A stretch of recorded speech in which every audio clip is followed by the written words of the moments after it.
Welcome to the M-Fit-Playbook podcast, episode 3. The much anticipated episode 3 is here, and we have our guest in the house. I know you guys would like to guess, but the number one point guard in the Nigerian basketball league is here with us live.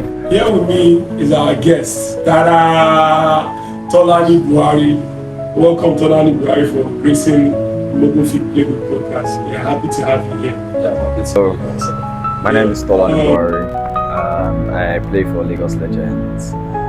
First off, congratulations on winning the Nigerian League. That's the second time you've been putting your club on the map. And we'd like you to walk us through your run to the championship. First off, I'm really happy to be here. I mean, today is a very good friend of mine, and we've gone all the way back. I mean, Black days and everything. So the championship run has been nothing short of greatness. I don't know. There was a lot in between.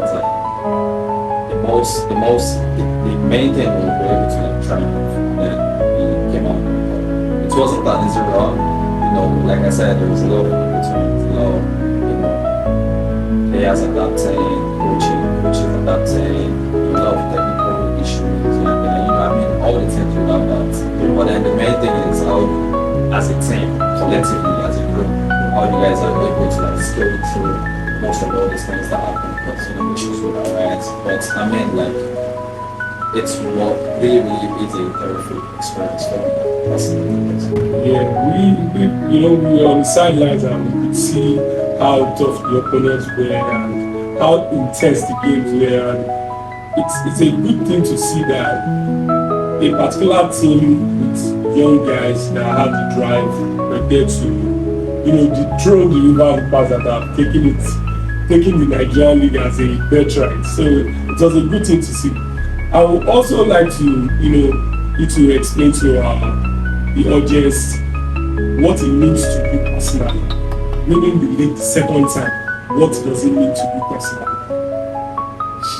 So right here, this question is really a personal question. And if I would answer, it literally means everything to me. Because it's not easy being a kid that's really number one. You are not everybody's first choice, because at every instance they always feel like they can get someone that's bigger, maybe not better, but then they always want someone that's bigger. And I don't really blame coaches whenever that happens, because being tall itself is a talent in itself. So I don't blame anybody, but with each time I step on the court, I strive to be better than anybody on the court. And whenever I put in the work, I make sure I put in the work that I'm playing against guys that call up, and that's that came out positive, and that had a very very positive impact on my game, and that's pushed me forward to continue being the best version of myself on the court and everything. So personally, for me, it was a lot of people, look down, thought I wouldn't be able to win the national league again, because I won all the way back in Kwara. Maybe thought that was a fluke. Yes, a lot of people thought it was a fluke. They thought it was a fluke. Shout out to my teammates. And back then, I had Samuel, and then I had Kareem, and then I had Victor Eze too. So those were literally my backbone, and then we stayed together as a team. And then we also had players from Kwara too that they did their part too, and they did fantastic, terrific, very very well. So then fast forward, everybody thought it was a fluke. Fast forward, next year I played with Scoop Sarid, we got to the final four, we came fourth, and then the following year, that was 2024, yes, we came second. We played Port Harcourt in finals. It was a blowout. I mean, and then You were like, oh my God, we said it was a fluke. I swear, and then at some point I even thought of like, not even playing basketball again, because in my head I'm like, what exactly it is? What am I doing? Why am I doing this? And then I had to go back to like, drawing board and then start, doing some introspection. Like, what exactly is happening? Am I really built for this? Is this really the way forward? A lot of that, and then, so with all of that, and then I just got a call from Manny. And then Manny, which is, I play for Lagos Legends for like real Markdown Flyers, actually. So you got the rights of Lagos Legends. Yes, we did. So I got a call from him, and I was like, yo, I've got all the coaches in Nigeria, like most of the coaches, and all of them directed me to you. Are you ready to play? And I was like, give me a week, let me think of it. Like I'm not really in the mood. Like there's a lot going on right now. I just need to, make sure that I have to be sure that if I'm going to step on the court, I have to be ready to play. So and then after that week, it was a lot of introspection. Like, am I really good for this? Can I do this? And then I've put in the work and everything. I was just like, okay, you know what, Manny, let's do this. When I say Hachi, I was like, let's do this. And then that was it, basically. After the call, was there like a time where you had to, put yourself in shape? Because obviously when you get to your destination, that is the team that has called you for your services. Yes. They're obviously going to deliver. During your time of introspection, during the process during your introspection, was there any form of training, weight room sessions, going through your reps? Was there anything like that? Okay. So yeah, basically, this is a lifestyle for me already. Yeah. Basketball is really a lifestyle, and then it's something that's really ingrained into my daily life. So regardless of whatever is going on, I still make sure that in the morning I practice, and then in the evening I have some open ones with my friends, at the gym, at Rope Park. That's like the New York. So, like, are you sure that's New York? It's the University of Lagos. I can't be where's the University of Lagos now? People don't even play there anymore. People don't go there anymore to play. You can say that majority of us that held you like that back in the days have left, maybe doing other things. Majority of the players now that are happy that are the hotels now are Europa. But that's the thing. The Europa culture, I don't think it's ever going to die. Most like big Europa boys, like we literally go everywhere to play. We're not scared of some competition. But most times, Unilag, Raptors or Sulere boys, they never like playing at Europa. Because most times they can't, I don't know, it feels like, and this is just my opinion, it feels like they can't compete with us. They can't compete. Yes, so like at most times, because we play, every game we play, any open one we have at Europa, it feels like you're playing in the league. So it feels like you're playing in the league already, and this is just an open run. And I know that you can play with us. Yes, so most times people just, and then I feel like that's what has contributed a lot to like, the development of local guys. Like you will see the likes of like Bolaji, Connie, even King David. The pool of talent here is just amazing. And you can't overemphasize the culture of Europa. I might disagree with him because I'm trying to move you like down. So I won't just let him just run us down like that. But if you are going to be very objective and you look at it, the pool of talent that has left Europa to the world. We have Bolaji, we have the King himself, we have Connie, we have the #1 point guard presently in the Nigerian league, which is Tolani Buhari. We still have the likes of Obi coming on. Plenty Popo, Tilo Victor. Tilo Victor is even there. The reason why Tilo Victor is not in this conversation is because Tolani is the guy happening now. Tilo is also a guy, but Tolani is the guy happening now. So Tilo has to sort of take the back seat. No hard feelings. No, he's like that. You know. All right. Moving on to the next question. What kind of mindset do you come into the game with? What kind of mindset do you come into a competition? You know, we have kids looking up to you who wants to be a point guard, who wants to fill into those spots, because at a particular point in your career, you will obviously retire, and you have people who have sort of designed and fashioned their style of play into yours. Yeah. What would you say about that? Your mindset going into games and tournaments? So basically, I've had over the course of the games that I've played and everything, and for every time I've played and I've showed out, I've had a lot of kids, you know, come around me, you know, asking me to mentor them. So, and to be honest, I see myself more as a mentor. You don't like better team. I swear, you don't like better team. More than a coach. Because right now, I prefer mentoring kids and then training them better than, you know, actually coaching them. So yeah, what I tell kids is I just, you know, I try to guide them and then tell them that, okay, you know what, you have to practice like you want to play in a game. So if you're taking shots in a game over someone that's probably 6'7", are you taking that shot in practice like that? So you have to, you know, be mentally prepared to play like that. And then going into games, your mindset should always be winning. You should learn to develop or cultivate a winning culture.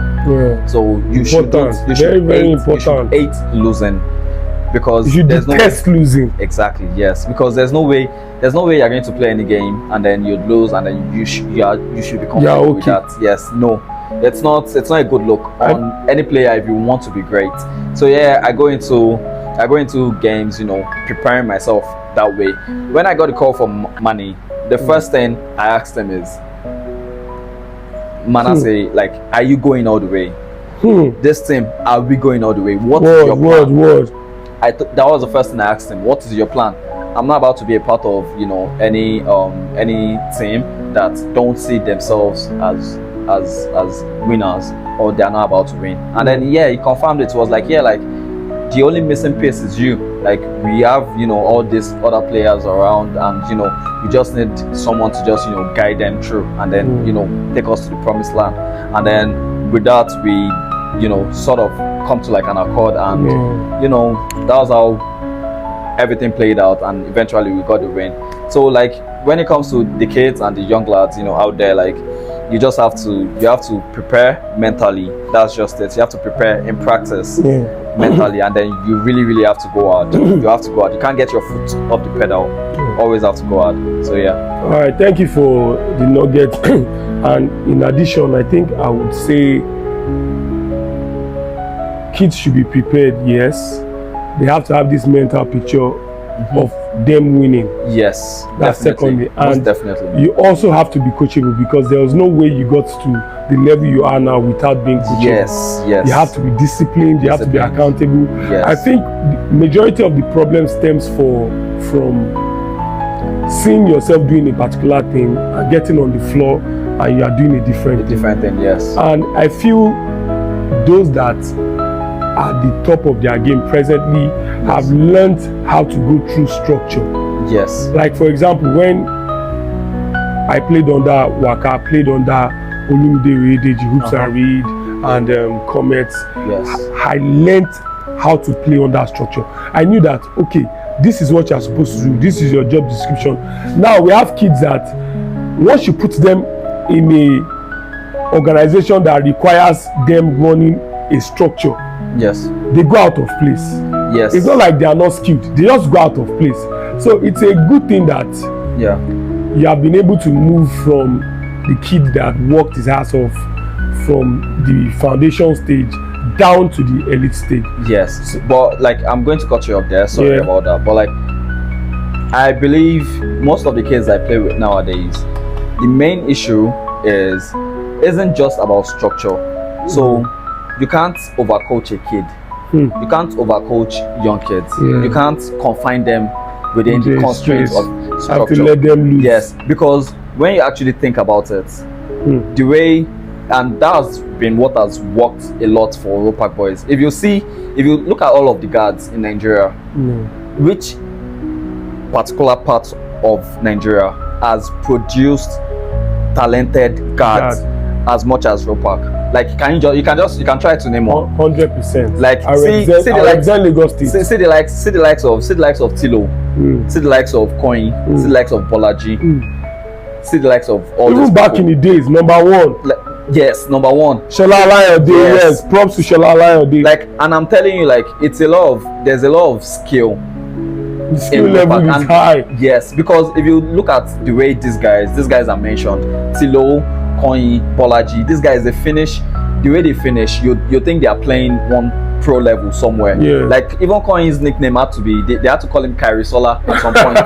Shifty buckets. Like, Shifty. I mean, there's a reason why they call him Shifty Bucket. Bro, like, they kill him, man. So, and then you don't get that level of talent in Nigeria. Most of these guards, they basically confine them to a structure to just, most of, I've seen a lot, I've played against lots of guards, and I can tell you for sure that a lot of all these guys, all they do is they just run and gun. Like, literally, they're heading to the rim and then they're just finishing. Like, there's no poise. Score first, yes. There's no poise. There's no,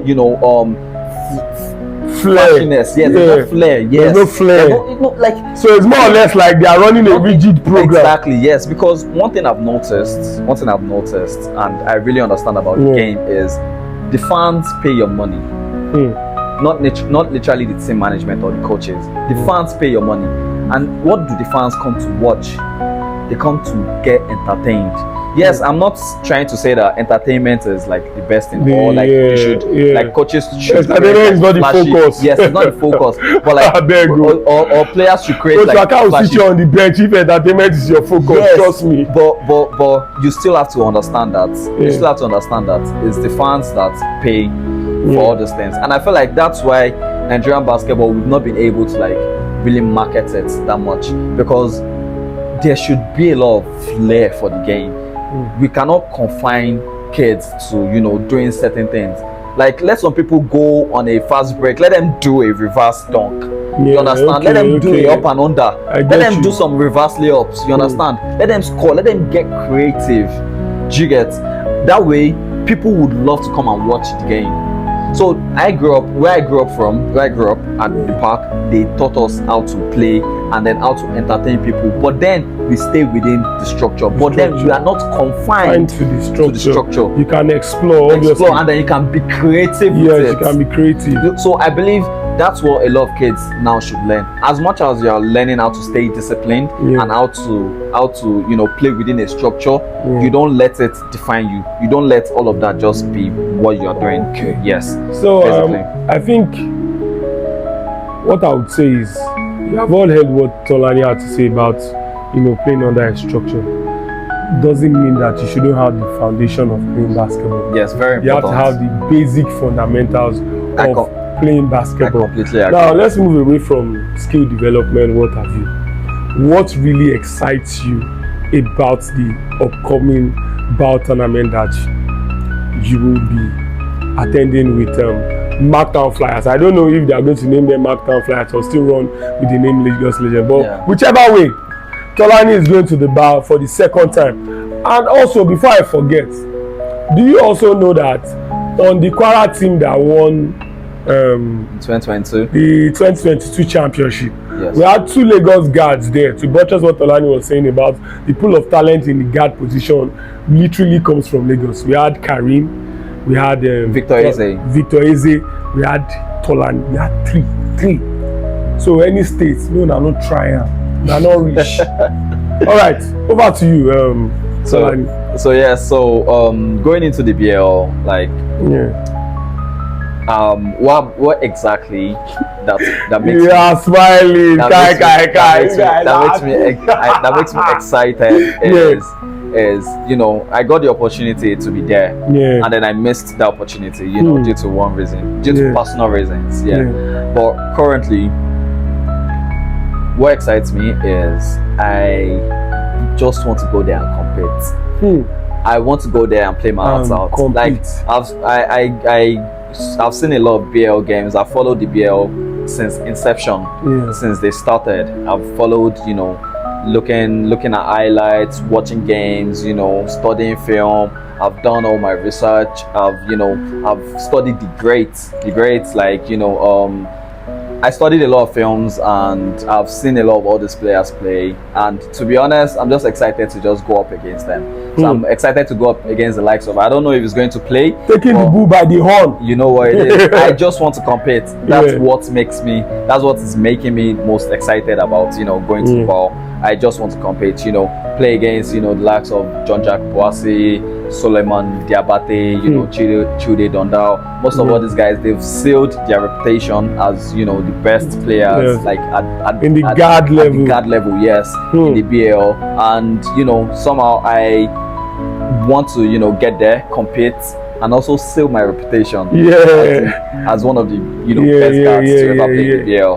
So, yes, that's my excitement about going to play in the BL. And then another thing would be, taking my game up to the next level, because that's very important. I'm really growth focused, so I want to get to the next level. That's good to hear. So I would like to pick your brain a bit and sort of give out a secret that you have for those that will be competing against you, for those that will be learning from you. Depends on which category they fall. Yes. So I'd like you to walk us through your go-to move. What's like your go-to move? I can give you my own opinion about your go-to move. I think your best move, in my own opinion, is your mid-range shot off the dribble, most especially off the peak, inside the paint. You use the peak, take one dribble like you're going to attack, step back, jump shot. It is always a banger. I don't know if that's your go-to move, so please kindly share with us your go-to move. So I would say it depends, because there's a lot of grades that's happening. Levels day. There's a lot of grades that's happening. So basically, the reason why I would do that, the reason why people think that's my go-to move, like getting into the peak and then breaking my man down and then stepping back to take a shot, is because most times whenever I'm in that situation, that's what I usually do. Yes. But I believe that's smart. I believe what I do most times, my go-to move will be, splitting defenders and then using fakes of the screen. So I would, turn to you like I'm about to use the screen, then maybe spin off you or misdirect, go the other way, and then I would attack. So because of, the person that's coming to set the screen is already high. So now to drop back down to help would be late. So that gives me an opportunity to, like, slash or maybe take the mid-range still. Yes. So that's literally my go-to move. Yes. Okay. That's good. So basically, it's correct. It's correct. Yes. But at the end of the day, I know that at the end of the day, I'll still use the screen. Yes. I think that's a very, very technical question, because basically what I can deduce from what you have just explained is that once you see an opportunity, you use it. Yes. So there's nothing like, okay, this is what I do. No. This is my best move. It's just once there's an opportunity, you take it. You're free at the triple line, you take the shot. There's a mid-range separation. Yes, you take it. exactly. Anything that gets you to the bucket. Read and react. Oh, okay. Yes. That's good. So this is a controversial question. Okay. And people go in and out of it. Who do you consider as the GOAT of basketball? The GOAT of basketball? Yes. Who is your GOAT? My GOAT? Yes. Greatest of all time. My GOAT. Greatest of all time. But because of the fact that you are here, try not to mention what you want to mention, just in case it's what you want to mention. DSS is outside. Let's go. Greatest of all time. Yes, greatest of all time. And you have to back it up with why is the greatest of all time. Yeah, I'll go with Michael Jordan. You go with Michael Jordan? Yes. May God bless you. Michael Please, Jordan. Director, call the DSS guys that are outside. Tell them that they can go. Thank you very much. I'll go with Michael Jordan. May your days be long. Amen. So he said Michael Jordan because I also know that Michael Jordan is the GOAT. And not because it's even away from basketball now, because greatness goes beyond the 15 by 28 hardwood court. It goes beyond that. Yes, I agree. And Michael Jordan gave everyone coming now Yes. what they have now. Yes. He literally took basketball to the global stage without social media. Yes. Because you can't take away the influence of social media now. Now, yes. People might not understand it. They might say, "Did were you born when Michael Jordan was playing?" I said, "I wasn't born when Michael Jordan was playing." But I watched what he did. They will also have this narrative that he was playing against people that are less skilled. Yes, we understand. They were still great players there. Yes, at least at that point in time, it's just like we have LeBron James, we have Kawhi Leonard, we have James Harden, we have Stephen Curry. Yes, you wouldn't even ask me why I chose Jordan. Why? Yes, 3 reasons. Okay. First off, is the only known player to ever quit basketball, quit for like I think a year or two, to go play baseball, and then come back and then won 3 straight rings. 3 straight too. 3 straight rings. Secondly, he is also the only player to not ever lose a finals. All the finals he has been to, he has won. Or as long as he's getting to the finals, he has won. And then he didn't just win 1, 2, 3. He won 6. And to me, I feel like that's GOAT status. And then like thirdly is how he was able to handle, because he literally laid the blueprint for superstars. Thank you. He laid the blueprint for superstars, and then laying the blueprint for superstars. How were you able to handle crowds, you know, chasing you back every night, chasing you immediately after a game? Like you literally see people be waiting in the corridor to talk to this guy, and then how was he able to like shift his focus and make sure that he's only focused on the game, and then every game is coming to like drop 20, 30 plus, 40 plus points every game. That's not easy in any way. To me, just because of those 3 reasons, it's my GOAT. It's my GOAT. Okay. Good. At least that is settled. All right, Tolani, I'd like you to take us through the final seconds of the game. What was going through your mind? 10 seconds on the clock, the game was going on. What was going through your mind? Knowing that, oh my God, man, it's about to be a second championship. So yeah, like it was crazy. I can't even lie, it was a hell of a game. Yeah. I mean, I got a call from my coach just before we got into the game from my coach, and he told me. Please, which coach? Personal. We don't want to mention. We don't want to mention. Yeah. All right. So I got a call from my coach, and he told me, Tolani, this is going to be one, if not the biggest game of your career. Are you ready? Are you prepared? And I was like, come on, coach, you know me. I just want to compete. I'm just going out there. Word. Yes, and then I'm going to win. So he was like, okay, are you sure? And I'm like, yes, I'm going to win. And then even Mr. Aliyu Jibril, who's the manager, the GM, general manager of Kwara Falcons, he called me. He was like, okay, like, do you see your team going all the way? I told him yes. Like, this team can go 1,000,000%. As long as I'm there and I'm playing, this team can go all the way. And I was like, okay, you know what? Like, I believe you. So the final moment, everything came as a rush. Yeah, we're up 3 points. Mustafa hit a dagger 3, tied the game, and then we kept on exchanging mommy buckets. And daddy vibes. Kept on exchanging buckets. Like I would score, they'll score, and then we kept on going head to head. And then in the final moment, shout out to Mikey Kima. He made a very, very good adjustment where he put in Lucky and then told him that Lucky, stay in the corner. They are definitely going to go to the corner. And then I don't know where he got that read from, but that was what he said. That was the instruction he gave. Although he didn't give me any instruction, but I knew that Okiki was tired, and I knew that it's not easy to be a guard and then try to make decisions when you're tired. Yes. So I took advantage of that. So what I did was, great player. I knew that I could only just find a way to outsmart them. Because Okiki is also a great guy. He's a dog. Like he's a dog, man. Like he is a tough dog. man. I swear, very tough.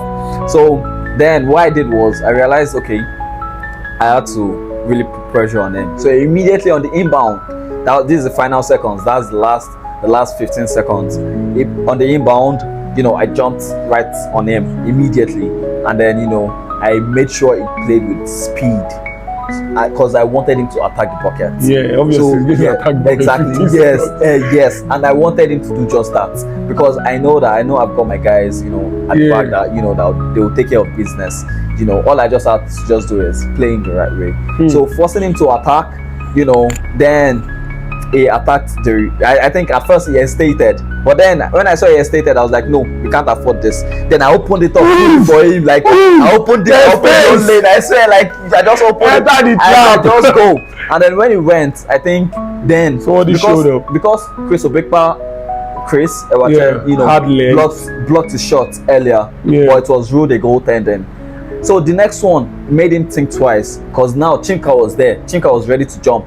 And I was right there beside him trying to cover his view. So that would slow him down a bit. And then Chimka would be able to block the shot. So he also made that read. But what he didn't make the read was Ikima was 2 steps ahead of him. So now he was trying to get the ball to Mustafa or someone on the corner. To hit the dagger. Yeah. But then we already made that read. And then someone was in that corner. To steal the ball. Immediately he stole the ball. I was like, yes. Immediately I ran the lane properly, then ran straight to the middle, got the ball, one pass ahead to Patrick. See, Jide, let me even bust your head. The way I passed that ball, I didn't even pass it to him because I don't want to hear any Okotomiya. Patrick will tell me that he dribbled the ball. He's trying to dribble. You gave him there, he's going to put it inside. I swear, I just had to pass it where he would just take it and put it inside. I could have just passed the ball to him directly there, but I didn't want to hear that he's dribbling, that the ball went up. No room for error. Championship on the line. Championship on the line. And then immediately he got that. We just hustled back on defense. Mustafa missed, although there was a controversy there. Because final seconds to 0.6 seconds, there was an inbound. He got the ball, then he tried to push it out to Mustafa. Then on the catch, 0.6 should have started. Pushing it out to Mustafa. The ball bounced on the floor. Mustafa had to catch it and then set before he shot. And then it was game over. All of this happened. It was game over, bro. But then we're glad that the ball didn't go in. Then immediately, and that was it. So the final seconds was crazy. That was wild. We are very sorry, Kiki and Mustafa. They read and they set a trap, and unfortunately you entered there. Sorry, my brother, you people too are my brothers. Somebody has to win. But then this buttresses the fact that you can't take away the input of a coach. Yes. Especially a sound coach. Yes, technically, yes. Who would show up when the team needs them? Because you might be caught up in the game as a guy, as a player, and it's your coach that's reading it. Yes. I can see what is going to go on because he's on the same wavelength as the coach coaching the other team. Because you can't tell me that Coach Ogodaudu is a pushover coach. No. He had his own read. I mean, he was named the best African coach last year at the BAL. So trust me. Sorry, 2 years ago. The coach was also going against the best of the best coaches, but one team has to win. Yes. Which eventually turned out to be Lagos Legends. So congratulations to Lagos Legends, and we wish them well at the next BAL. BAL. So this takes me to the next question. When did you know that this team was special and they would go all the way?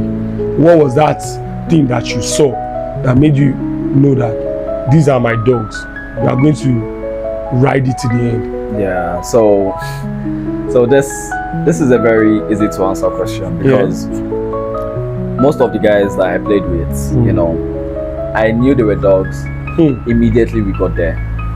So immediately we got to playing, their energy was off the roof. High energy. These guys were ready to play. And when I knew that we would win was when everybody started fitting into their role. So it wasn't a thing of everybody's a star player, everybody So everybody had their role to play and everybody fits into that role. Nobody was above the team. The team. Yes. So basically, I just knew that this is a team that wants to go all the way. This is a team that wants to win. Championship DNA. Immediately, and then we played defense. We played defense. We had in the final game, we had 20 turnovers. Upas had 8 turnovers, and we still won the game. Wow. How? The lopsidedness is. Come on, man. Turnovers. They had 8 turnovers the whole game.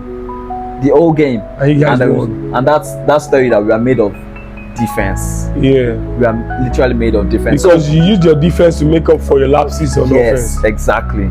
So because of we're changing their shots, and all of that, before you know it, you're able to catch up. And then we're able to win games. So I knew that immediately. When you have the likes of like Chimka, who's like a dog-headed man, call out. That guy was backing all through, bro. Yes, I swear. And I was like, bro, can you let Tolani breathe? That was backing all through, man. Wanted to win by all means. I swear. And then that's the way to go. Yeah, that's the way to go. Because we have the likes of like Patrick. He never got his foot off the pedal. I kept on telling him, bro, like just keep going, my G. And then and then we had a lot of like role players. We had like Bright Akite, Bright, and all these guys. And then Lucky too, played very, very well. Yeah. So all of this attributed to our win, and I just knew that this team we can go all the way. All right, moving to your leadership intangibles. So, how do you lead different personalities on the team? Because obviously you are the starting guard, you have 4 other guys that are playing with you, and you have guys coming off the bench where I dare to relieve those that are playing. How do you lead those personalities? Because you have the light of Gimka, you have the light of Bright Akute, you have other guys, you have the MVP on your team, knowing fully well that these guys are top dogs in their various positions. How were you able to lead them? Okay. That's a great question, a very, very good question. And I believe the first thing I spoke to on the team when we had a team meeting was I let them know that, okay, everybody here, from where I come from, my philosophy of the game, let me phrase it that way. Professor Tolani, my philosophy of the game. I beg, don't kill me. Understand English. My philosophy of the game. So my philosophy of the game revolves around, respect. I don't see myself as better than anybody on the court, and I believe it should be the same for every other person. So once you approach the game from that mentality, you tend to respect players more. So now what I do is I read players. So everybody has different personalities and they have different attitude towards behavior, like towards how you communicate with them. Communication, yes, exactly. So I noticed that a lot of time it's not easy to talk to some teammates, while it will be easier to talk to like some other teammates. Yes. So the only thing there is now the players that are not easy to talk to, you need to learn how to talk to them so you can, try adjust, so they can adjust. And then the ones that are easy to talk to, you can, maybe take it up a notch so they can know that you're actually serious. Because if you talk to them normally, they might not just be like a exactly, yes. Then you can I feel like, are you sure this guy is I swear, you get. So now you take it up a notch and be like, bro, like, get down there, But the ones that are not easy to talk to, you bring it low, bro, bro. So you get, so you just have to adjust and then know what your teammates, know their attitude, read them, be able to understand the way they react to certain situations. That way it's easy, because as much as players want to be coachable or should be coachable, players need to learn also how to be a great teammate. You get, because it goes way more than, because it goes way more than what you just do on the court. Because at the end of the day, when you guys are outside the court, it depends on how you guys, communicate, because that goes a long way also. So yeah, that's just what I do. I read their reactions and then I try to talk to them the way they like to be addressed. Okay. And then that way we can reach a balance. All right. Yes. Quick fire questions, Tolani. I'd like you to tell us who you tag as the best defender that you have faced this season. The person that gave you the toughest time, that was bringing down your neck. I wouldn't really say anybody did that. No. I wouldn't really say anybody did that because I was. Can you sense pride? I was. Can you sense pride? Say nobody. No, but like I was actually prepared to play in this league. I was prepared, like body and mind, to actually play. So I didn't really think anybody. But there was a particular game though that I started playing late, and then I learnt a valuable lesson. But then Sheyi, shout out to Sheyi, Sheyi Ajile, yes. Okay. Kano Pillars. He played for Kano Pillars, and that was the only game. That was the game we lost. That was the only game we lost. Wow. Yes, that was the only game we lost in the playoffs. Yes. So because I started late, it was breathing down on my neck, and then it was there. Oh, like hell no, you ain't going nowhere. I swear, it was literally climbing on my back. This guy was just. And I think you guys are the same height. So it was moving at your wavelength. I swear, like both of us were going head to head. He didn't allow me play at all. I couldn't really perform that game, but shout out to him. He was the person that really gave me the toughest time in the playoff. Okay, great. So to the next question, the last shot, money on the line. Who do you think should take the shot? In our team? On our team? Yes, in your team. On our team? Yes, on your team. But it depends. Last shot where? Like anywhere? That's why I said money on the line. Money on the line? Yes, 3 seconds to go, 5 seconds to go. Last Who shot. do you think should take the last shot? Yeah. So what I'll do is I'll literally break it down. Yes. Yeah. So because of I'm the point guard, I'm making reads. Yeah. Do you understand? So yeah, last shot, money on the line. If I need to attack, if I read the game, you have 3 seconds. You are not attacking. No, you can attack now. 3 seconds doesn't mean I'm bringing. Like you mean from the inbound? Yeah, from the inbound. From the inbound. Yes, you have 3 seconds. 3 seconds. Yes. You run. You are I know obviously that you guys, you have your plays, you have everything that to get a guy free to take the shot, because you can't use 3 seconds to get it. Exactly. Right. So please, who is taking that shot? Okay. Now you are being discreet. Yes. Okay. I've explained every other in between. Who is taking the shot? Okay, if it's that on our team. Yes. On our team, it's going to be either Patrick. Patrick, that's the MVP. Yes, the MVP. Shout out Patrick about. Yeah. Patrick, or it's going to be Andrew. Andrew. Yes, we have a shooter, Andrew. Andrew, okay. Yes. The guard. You also play guard position. Yeah, he's like okay. 6'1". Andrew or Patrick. Or Patrick, yes. Now I don't want Andrew or Patrick. Please pick between Andrew and Patrick. Shout out to Andrew. Shout out to Patrick. Patrick the MVP. But we need just one person. Just one person. Yes, just one. Between Patrick and Andrew. Because there has to be somebody you trust there. It would have to be Patrick. Patrick, shout out to you. You are the go-to man. And it is not Beans that you were the MVP of the league. So, Tolani, what would you like to tell the general public as we bring the show to an end? Okay, I just want to tell everybody that, I see everybody rooting for me, supporting me, regardless of whatever. I just want to let you all know that, I love you, and, most times whenever I step on the court, I step on the court because of you guys. For myself, yes, but most because of you guys. So I play my heart out when I'm on the court. And then shout out to Mobo. For having me here.